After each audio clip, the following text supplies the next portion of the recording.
दोस्तों, मूवी की स्टोरी में पृथ्वी के सतह के नीचे प्राचीन और विशाल ईश्वर जैसे प्राणी रहते हैं। उन्हें हमारी दुनिया को नष्ट करने से रोकने का केवल एक ही तरीका है, नियमित रूप से मानव का बलिदान। यह खुलासा होता है कि दुनिया भर में कई गुप्त प्रयोगशालाएं बनाई गई है जो इस प्रक्रिया को अंजाम देती है। हर महीने सैकड़ों युवाओं की बलि दी जाती है ताकि इन देवताओं को संतुष्ट किया जा सके। अमेरिका में एक ऐसी ही प्रयोगशाला में इंजीनियर स्टीव अपने साथी गैरी से अपनी शादीशुदा जिंदगी की शिकायत कर रहा है। वे दोनों अपने वर्क स्टेशन की ओर बढ़ ही रहे होते हैं कि लैब की प्रमुख रसायन शास्त्री लीन उनसे मिलने आती है। लीन घबराई हुई बताती है कि स्टॉकहोम की एक प्रयोगशाला अपने कार्य में असफल रही है। अब यह केवल उनकी अमेरिकी लैब और जापान की लैब पर निर्भर है कि वे अपना मानव बलिदान कोटा पूरा करें। यह सुनकर स्टीव और गैरी चौंक जाते हैं, लेकिन वे लीन को आश्वासन देते हैं कि वे कोई गलती नहीं करेंगे। इस बीच एक नजदीकी विश्वविद्यालय परिसर में डाना अपने वीकेंड ट्रिप के लिए बैग पैक कर रही होती है। तभी उसकी दोस्त जूल्स और उसका बॉयफ्रेंड कर्ट उससे मिलने आते हैं। वे तीनों अपना सामान उठाते हैं और एक कैंपर वैन में रख देते हैं। थोड़ी देर बाद उनके दो और दोस्त स्टोनर, जो कि गांजे का शौकीन होता है, और मार्टी और ट्रांसफर स्टूडेंट होल्डन भी उनसे आके मिलते हैं। कर्ट गाड़ी का स्टीयरिंग संभालता है और वे सभी पास के जंगल में उसके चचेरे भाई के कैबिन की ओर निकल पड़ते हैं। उन्हें नहीं पता कि वे सभी अगले मानव बलिदान के रूप में चुने जा चुके हैं। रास्ते में जब वे पहाड़ों के बीच एक सुरंग से गुजरते हैं तो उन्हें यह अंदाजा भी नहीं होता कि वे अब एक अदृश्य एक तरफा गुंबद के अंदर प्रवेश कर चुके हैं और वे कैबिन तक पहुंचते हैं और अपना सामान निकालने लगते हैं। होल्डन अपने कमरे में जाता है जहां उसे दीवार पर एक अजीब पेंटिंग दिखाई देती है। यह एक घोड़े की खाल उतारने का भयावह चित्र होता है, जिससे वह घबरा जाता है। जैसे ही वह पेंटिंग हटाता है, उसे एहसास होता है कि इसके पीछे एक तरफा शीशा है, यानी कि वन वे मिरर। दूसरी ओर दाना अपने कमरे में कपड़े बदल रही होती है। होल्डन तुरंत अपने दोस्तों को बुलाकर इस बारे में बताता है और डाना के सामान में कमरे बदल लेता है, लेकिन उन्हें यह नहीं पता होता कि लैब में बैठे स्टीव और गैरी इन सभी को छिपे हुए कैमरों के जरिए देख रहे होते हैं। वे पूरे अनुष्ठान की योजना को अंतिम रूप दे रहे होते हैं। दोस्तों, रात होते ही युवा दोस्तों के समूह शराब और संगीत के साथ पार्टी करने लगते हैं। फिर वे ट्रूथ और डेयर खेलना शुरू करते हैं। जब डाना अपनी बारी पर डेयर चुनती है, तभी अचानक एक गुप्त तहखाने का दरवाजा अपने आप खुल जाता है। ग्रुप इस रहस्यमयी दरवाजे को देखकर हैरान रह जाता है। जुल्स डाना को अंदर जाने की हिम्मत देती है। डाना डरते हुए फ्लैशलाइट लेकर तहखाने में उतरती है। वहां उसे पुराने जमाने की अजीबोगरीब चीजें दिखाई देती है। थोड़ी देर में बाकी सभी दोस्त भी तहखाने में आ जाते हैं और यहाँ की रहस्यमयी वस्तुओं की जांच करने लगते हैं। डाना को एक पुरानी डायरी मिलती है। वो एना पेशेंट बंकर नाम की लड़की की होती है। एना और उसका परिवार 1903 में इस कैबिन में रहते थे। डाना जैसे ही डायरी की आखिरी शब्द पढ़ती है, बाहर कब्रिस्तान में दफन बनकर परिवार की लाशें अचानक जिंदा हो उठती है। उस रात मार्टी, जो नशे में होता है, डाना को बताता है कि उसे यह जगह अजीब लग रही है। वह यह भी कहता है कि जूल्स, जो मेडिकल स्टूडेंट थी, अचानक एक बेवकूफ लड़की की तरह व्यवहार क्यों कर रही है, और कर्ट, जो एक स्कॉलरशिप पर समाजशास्त्र का छात्र था, अचानक एक फुटबॉल जैक की तरह क्यों दिख रहा है। मार्टी को लगता है कि कोई उन्हें नियंत्रित कर रहा है, लेकिन डाना उसकी बातें मजाक में उड़ा देती है। इसी बीच जूल्स और कर्ट जंगल में अकेले रोमांस करने लगते हैं। लैब के इंजीनियर इस दृश्य को मॉनिटर कर रहे होते हैं और उन्हें प्रलोभित करने के लिए वातावरण में फेरोमोन गैस छोड़ते हैं। जैसे ही वे दोनों जमीन पर लेटते हैं, तभी बनकर परिवार के जिंदा हुए ज़ॉम्बीज उन पर हमला कर देते हैं। एक ज़ॉम्बी जुल्स के हाथ में तेज धार वाला खंजर घूंप देता है। कर्ट को भी पीछे से भाले से घायल कर दिया जाता है। कर्ट लड़ाई करने की कोशिश करता है, लेकिन एक ज़ॉम्बी उसे जमीन पर पटक देता है। जुल्स बचने की कोशिश करती है, लेकिन एक ज़ॉम्बी उसे पकड़कर जंजीरों से बांध देता है। बेचारा कर्ट कुछ कर भी नहीं पाता और ज़ॉम्बीज जुल्स का सिर एक आरी से काट देते हैं। इसके बाद लैब के कर्मचारी एक प्राचीन यंत्र चालू करते हैं, जिससे जुल्स का खून एक अंडरग्राउंड पाइपलाइन के जरिए पत्थर के मकबरे में चला जाता है। देवता इस बलिदान को स्वीकार कर लेते हैं। कैबिन में मार्टी अपने कमरे में बैठकर सिगरेट पी रहा होता है, जब उसे अचानक अजीब आवाजें सुनाई देती है।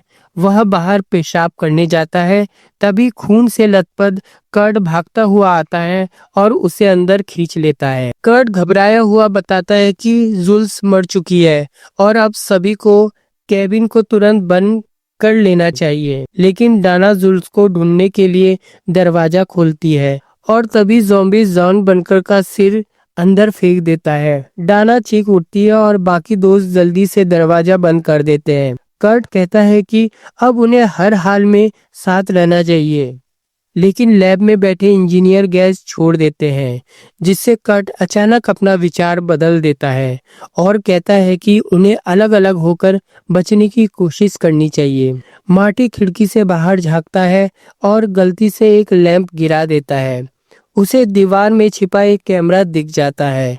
अब उसे पूरा यकीन हो जाता है कि कोई उन्हें देख रहा है, पर इससे पहले कि वह किसी को यह सब बता पाए, खिड़की तोड़कर ज़ॉम्बी जॉन बनकर उसे बाहर खींच लेता है। मार्टी संघर्ष करता है, लेकिन ज़ॉम्बी उसे चाकू मारकर पास के कब्रिस्तान में खींच लेता है। लैब में इंजीनियर दूसरा यंत्र चालू करते हैं और मार्टी का खून भी पत्थर के मकबरे में बहा दिया जाता। अब केवल 3 लोग, डाना, होल्डन और कर्ट बचे होते हैं। वे तीनों जल्दी से अपनी वैन में बैठते हैं और सुरंग से निकलने की कोशिश करते हैं।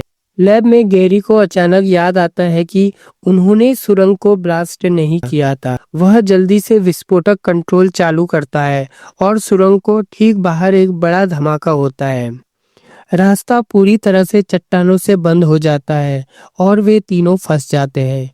कर्ट को लगता है कि अगर वह अपनी बाइक से खाई को पार कर ले तो मदद बुला सकता है। वह पूरी ताकत से बाइक चलाता है, लेकिन जैसे ही वह बीच में पहुंचता है, वह अदृश्य बल क्षेत्र से टकरा जाता है और नीचे गहरी खाई में गिरकर मर जाता है। होल्डन और डाना अब वैन में लौटते हैं, लेकिन तभी पिछली सीट से एक ज़ॉम्बी आता है और होल्डन के गले में छुरा घोंप देता है। डाना वैन से गिरकर नदी में जा गिरती है और किसी तरह किनारे पर तैरकर आती है।